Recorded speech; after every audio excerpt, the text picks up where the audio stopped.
Hi everyone, I'm meteorologist Doug E.M. and I hope that you're having a great start to the week. I know it's still been a difficult week for many of you recovering from the series of storms this past 4th of July weekend.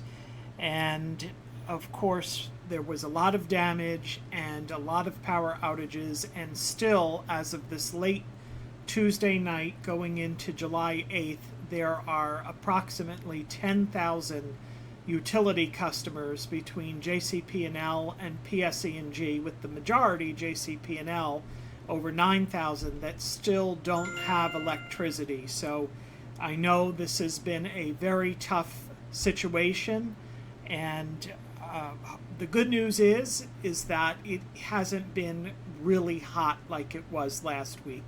So the danger isn't there like it was up until about Sunday. So that's the only good that you can find with still 10,000 folks or so without power. Now, we do have storm chances returning after tomorrow. Tomorrow is the pick of the week, and I'll show this to you on the computer model guidance. So we go into your Wednesday, high pressure builds in. So we're now on Wednesday, and you can see there's nothing going on as far as precipitation in the state of New Jersey.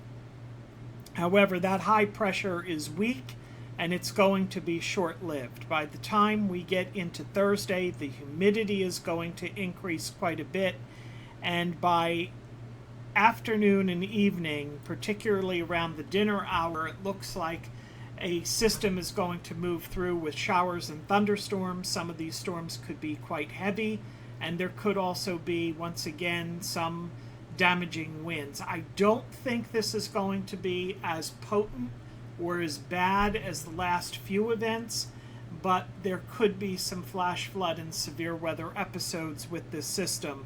And here is how one model resolves that system. You can see it is pretty much done and over with by 11 o'clock at night. And then Friday starts out okay, but by the afternoon and evening, a cold front approaches, and that front will once again fire up showers and thunderstorms, some heavy, some potentially severe. And then on Saturday, the models are a mixed bag. This particular model dries us out, suppresses the front to the south.